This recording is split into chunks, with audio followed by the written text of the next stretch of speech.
शुरू करते हैं पार्ट 7। वो दौर जब हालात मुश्किल थे, लेकिन एक वली का भरोसा कभी नहीं डगमगाता, सिर्फ अल्लाह पर। और जब भरोसा सच्चा हो तो वही लोगों के लिए रहमत बन जाता है। आप घर पर थे, एक दिन कुछ मुरीद आपके पास आए। ये शोरो कासगंज की तरफ के थे। वो कदम बोसी करते हुए हाथ बांध कर खड़े हो गए। उन्होंने अर्ज किया, हुजूर, हमारे गांव में बड़ी तबाही मची है। हैजी की बीमारी फैल गई है।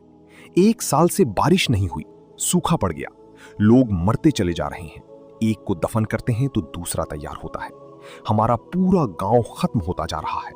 हुजूर, अल्लाह से दुआ कर दीजिए। आपने फरमाया, अल्लाह मालिक है, और आप उनके साथ चल दिए। जब वहां पहुंचे, हालात वैसे ही थे। लोग परेशान थे। सबने अर्ज किया, हुजूर, इस तबाही से बचाइए। आपने फरमाया, इस तबाही से तुम्हें अल्लाह ही बचा सकता है। आपने खाना नहीं खाया और फरमाया, क्या तुम्हें लगता है मेरे हलक से खाना उतर जाएगा?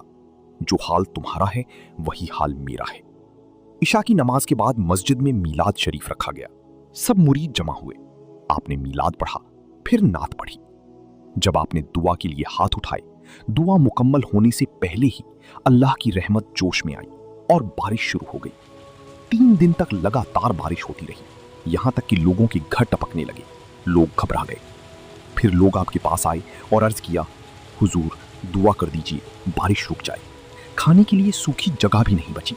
आप मुस्कुराए और फरमाया, क्या खुदा को अब यही काम रह गया है? कभी बारिश भेजे, कभी रोके। फिर आपने दुआ की और अल्लाह ने अपने वली की बात मान ली। बारिश रुक गई। ये थी आपकी करामत। आपने हमेशा लोगों की भलाई के लिए करामत दिखाई। तकवा और परहेजगारी से अल्लाह को राजी किया। एक बार आप मुरीदों में मजलिस पढ़ने गए। आपके साथ नूरुल हसन खान और उनके वालिद हजरत छेला खान थे। खाना परोसा गया। मुरीदों ने मुर्गा पकाया। आपने फरमाया, इसे हटा लो, मुझे मूंग की दाल या चटनी दे दो। लेकिन मुरीद जिद करने लगे। हजरत छेला खान ने भी कहा, आज परहेज छोड़ दीजिए। आपने खा लिया। रात को आपका दस्तूर था रात भर इबादत करना। काफी रात के बाद इमाम साहब उठे तो देखा सरकार बिस्तर पर नहीं है। कड़ाके की ठंड, ठंडी हवा। मकान के पीछे एक तालाब था।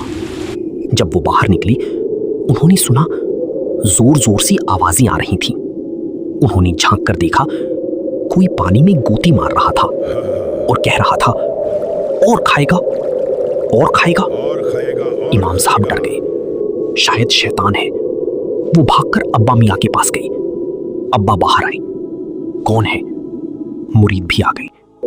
बार बार आवाज देने पर भी कोई जवाब नहीं, बस वही आवाज, और खाएगा।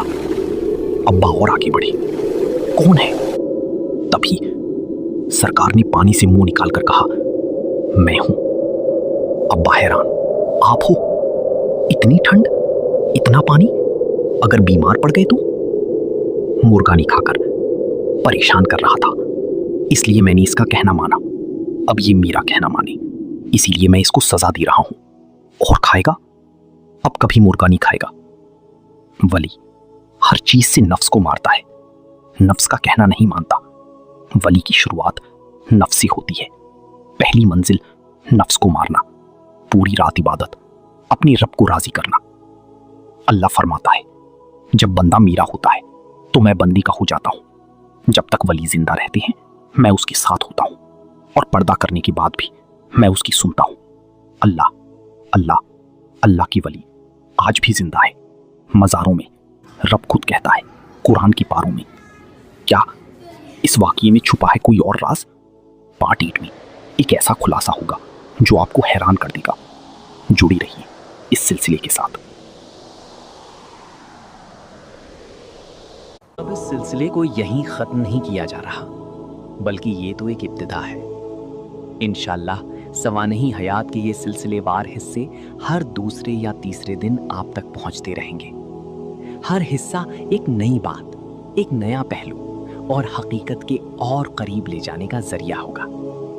अगर आप भी इस रूहानी सफ़र का हिस्सा बनना चाहते हैं और असल पहचान तक पहुंचना चाहते हैं तो इस सिलसिले के साथ जुड़े रहिए। محمد رفعت خان کے ذریعے یہ پیغام آپ تک پہنچتا رہے گا، اور جب دل گواہی دے تو اس پیغام کو آگے بڑھا دینا۔